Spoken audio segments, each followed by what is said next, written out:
Okay, this is number 3 in my understanding maps sessions. I'm here on the talk map. You'll recognize it if you've looked at any of the other videos that I've put out. I'm going to double click on that one.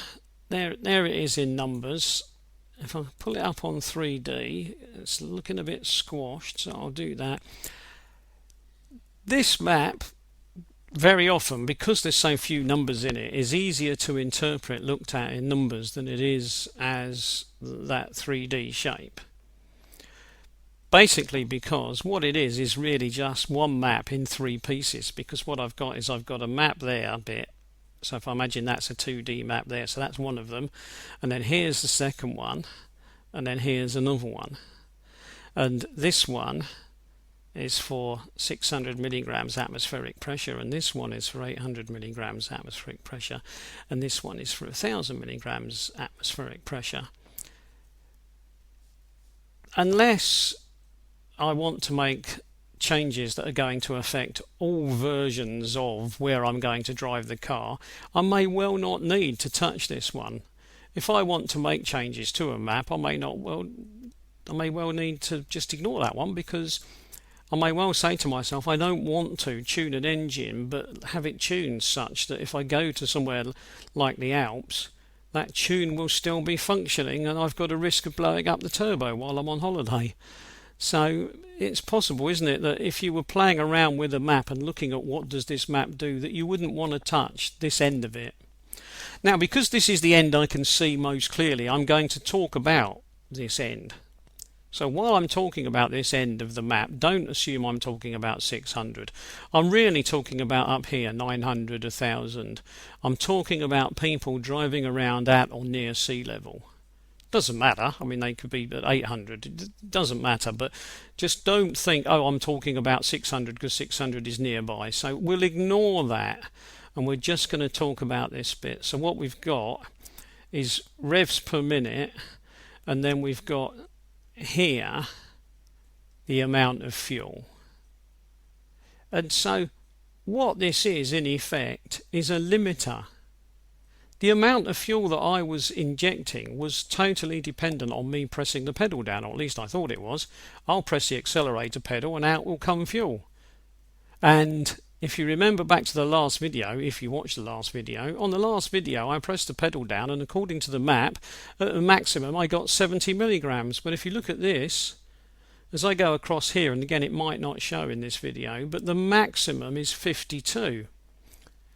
Now, because this is, like I said, a little bit more difficult to interpret as 3D, I'm going to go back to the text view, and I'm just going to go across that bottom one. I'll just move that out a little bit further, but I'm just going to go across that row. Now let's have a look at what's happening. First of all, we've just said the maximum amount of fuel that this map is going to let me inject is 52. So it doesn't matter that the accelerator map, the driver's wish map, says 70.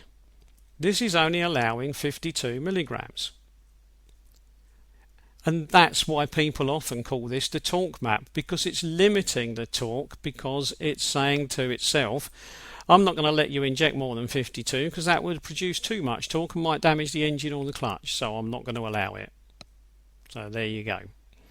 Right, let's have a look at what's happening. Here we've got low or no revs, and so what we've got is no fuel injected anyway, or you could say no limitation, but it doesn't matter because there's no fuel being injected.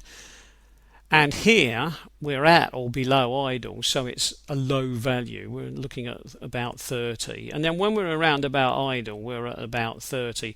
Of course, we're not actually looking at idle when we look at this, because idle is something completely separate. So this is what I would get if I was trying to hold the pedal at idle, but of course I probably can't, because the ECU would take over and say, well, you don't need to do that, I'll do that with the idle map.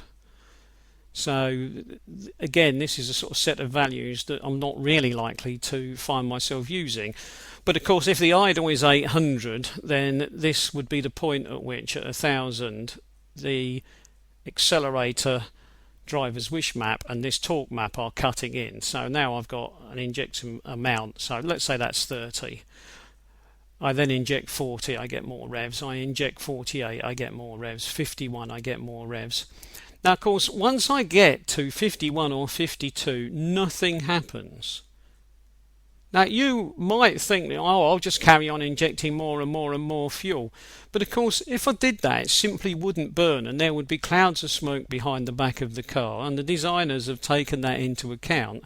And so what they've done is they've said on this map, no, 52 is the maximum.